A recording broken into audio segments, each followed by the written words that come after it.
సామెతల గ్రంథం 10వ అధ్యాయం 16వ వచనం. సామెతల 10:16. నీతిమంతుని కష్టార్జితము జీవదాయకము, భక్తిహీనునికి కలుగు వచ్చుబడి పాపము పుట్టించును.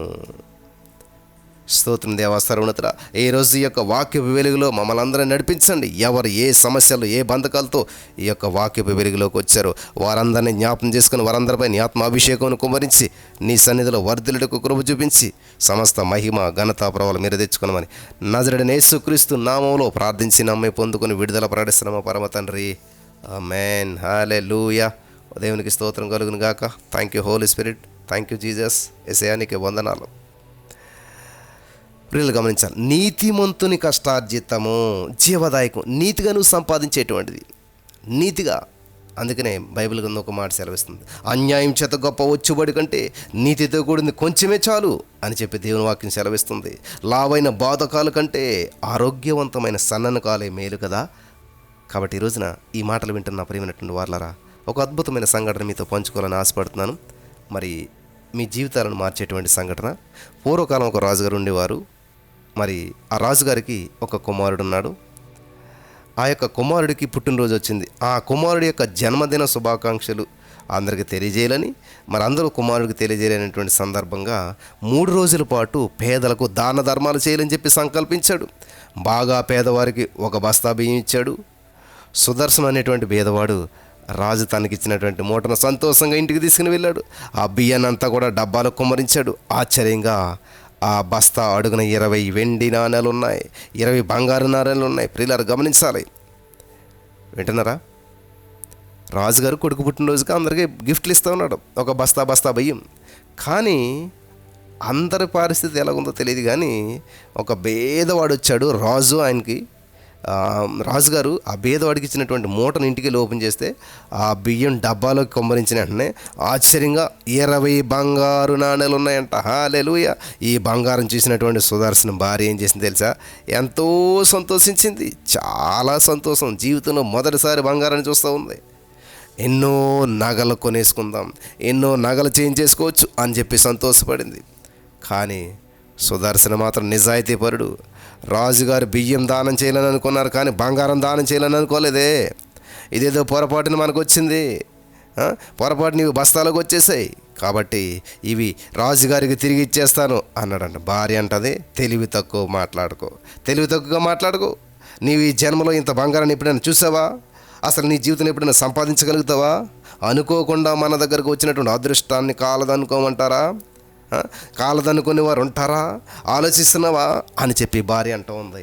భర్త ఏమో పేదవాడే కానీ నీతిమంతుడు. హల్లెలూయా. డబ్బులో పేదరికం ఉంది కానీ నీతిలో ఐశ్వర్యం ఉన్నది ఆయనలో. ఈ సుదర్శనం ఆ మాటలకు సమ్మతించకుండా 20 నాణేలను తీసుకుని రాజుగారి దగ్గరికి వెళ్ళిపోయాడు. మహారాజా, మీరిచ్చిన బియ్యం బస్తాలో ఈ 20 మరి బంగారు నాణేలు ఉన్నాయి, మీకు తిరిగి ఇవ్వాలని వచ్చేసినాయా అన్నాడు. రాజుగారు సుదర్శనాన్ని తేరిపారు చూశాడు. రాజుగారు సుదర్శనాన్ని ఇట్లా చూస్తున్నాడు, తేరి చూశాడు. ఎందుకంటే అతడు నిజాయితీని చూసినటువంటి రాజుగారు చాలా సంతోషించాడు. హల్లెలూయా. దేవునికి స్తోత్రం. ఆ సుదర్శనం గారు భుజం మీద చేసి, నీ నిజాయితీకి నేనెంతో సంతోషిస్తూ ఉన్నాను. నీవు తెచ్చిన ఈ 20 నాణేలకు మరో 20 నాణేలు కలిసి నీకు బహుమతిగా ఇస్తున్నాను, సంతోషంగా బ్రతుకు. 40 నాణేలు సుదర్శనానికి ఇచ్చి పంపేసేసాడు రాజుగారు. హల్లెలూయా. నీతిమంతునికి కలుగు ఆపదలు అనేకమే, నీతిమంతునికి కలుగు దీవెనలు కూడా అనేకమే. వింటున్నారా ప్రియులారా? వెంటనే 20 కాస్త 40 అయింది, ఇంటికి వెళ్ళిపోయాడైనా. అదే సమయంలో రాజుగారు బియ్యం సరఫరా చేసినటువంటి వర్తకుడు వచ్చి ఈ సంభాషణ అంతా విన్నాడు. అతనికి ఒక అద్భుతమైన ఆలోచన వచ్చింది. అతడి గబగబా సుదర్శనాన్ని సమీపించి, నీ వద్ద ఉన్న బంగారు నాణేలు 40 నాకు అమ్ముతారా? నీవు ఏమి కోరితే అది ఇస్తానన్నాడు. సుదర్శనానికి చాలా సంతోషం కలిగింది. వెంటనే వారిద్దరు కూడా బంగారం దుకాణానికి వెళ్ళారు. మరి ఒక్కొక్క బంగారు నాణానికి 1000 రూపాయలు వస్తాయని చెప్పి తెలుసుకున్నారు.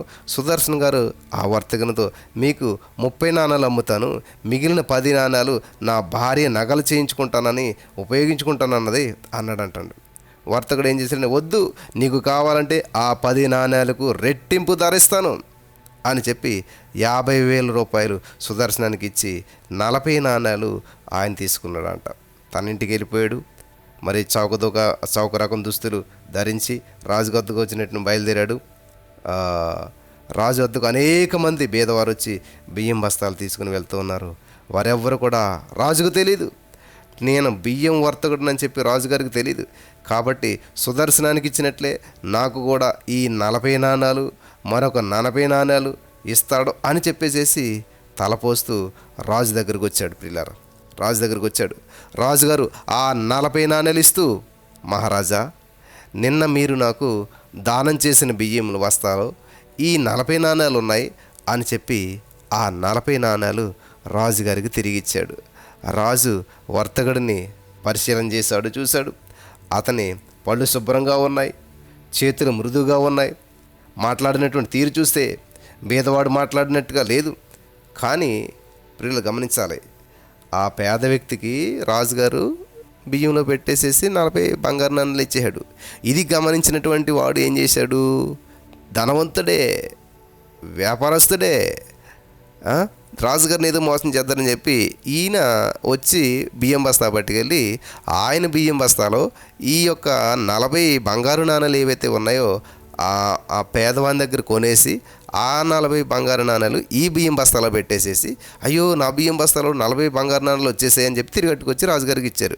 రాజుగారు పరిశీలన చేస్తూ ఉన్నాడు, అసలు ఇది అంతా నిజమా కాదా? వీడి పేదోడేంటి, పళ్ళు శుభ్రంగా ఉన్నాయి, మంచి డ్రెస్సు, మంచి మాట, ఇదంతా చాలా అద్భుతంగా ఉన్నది, ఏదో తేడా అని చెప్పి రాజు అంటే మామూలు వ్యక్తా? కాబట్టి రాజుగారికి ఆ విషయం పైకి చెప్పకుండా, నీ నిజాయితీకి నేనెంతో సంతోషిస్తున్నాను, నీ సంగతి ప్రజలందరికీ తెలియాలి, అందుచేత నీకు ఒక ఘన సన్మానం చేస్తానంటూ తన మరి ఆ ఉత్తరాలు రాసేవారు ఉంటారు కదా, రాజుగారి దగ్గర శాసనాలు రాసేవాళ్ళు, వాళ్ళు పిలిపించాడు. ఇతడెంతో నిజాయితీపరుడు అని ఒక బట్టపై రాయమని చెప్పి దానిపై తన సంతకం చేసి రాజముద్ర వేశాడు. నేనింతవరకు ఇటువంటి యోగ్యతా పత్రం ఎవరికి ఇవ్వలేదు అంటూ తన బొట్టలతో ఈ పత్రాన్ని అతని అంగీ వెనకాల గుచ్చండి. ప్రజలందరూ ఈ యొక్క యోగ్యతా పత్రాన్ని చూసి ఇతరెంతో మహానుభావుడు అని చెప్పి తెలుసుకుంటారు అన్నాడు. వర్తకుడు బిక్కమొఖం వేశాడు. అతని అత్యాశ వలన 50,000 రూపాయలకు నష్టం కలిగింది. అతని అత్యాశ వలన అయ్యో ఉన్నది పోయిందే, అనవసరమైనటువంటి ఆలోచన చేశాను అని చెప్పి నష్టపోయాడు. అందుకే బైబిల్ చెప్తుంది, ధనవంతులగుటకు అపేక్షించి వారు శోధనలోను ఊరిలోను అవివేక యుక్తములను హానికరములైనటువంటి అనేక దురాశల్లోనూ వాళ్ళంతా కూడా పడిపోతారు. అట్టివి మనుషులను నష్టములోను నాశనములోను ముంచివేయును. ఎందుకంటే ధనాపేక్ష సమస్తమైన కీడులకు మూలము. కొందరు దానిని ఆశించి విశ్వాసం నుంచి తొలగిపోయి నానా బాధలలో తమ్మును తామే పొడుచుకొనిరి. 1 తిమోతి 6:9-10 కాబట్టి ఈ రోజున ఈ వాక్యం వినిచిన నా ప్రియమైనటువంటి సహోదరి స్నేహితులారా, దేవునికి నమ్మకంగా ఉంటే దీవెనలు మెండుగా ఉంటాయి. వింటున్నారా? నీతిగా ఉంటే అనేక దీవెనలు, అనేక శ్రమలు కూడా వస్తాయి. కాబట్టి ఈ రోజున ఇటువంటి ఆ చీప్ ట్రిక్స్ ఏమి దేవుడి దగ్గర మనం ప్లే చేయకుండా చక్కగా నిజాయితీగా ఉన్నట్లయితే, నమ్మకంగా ఉన్నట్లయితే ఖచ్చితంగా దేవుడు నిన్ను దీవించి ఆశ్రయించి అనేక మందికి ఉన్నతమైన స్థితిలో ఉండటానికి సహాయం చేస్తాడు. నమ్మిన వారు స్వతంత్రించుకుందరు గాక. ఆమేన్. హల్లెలూయా.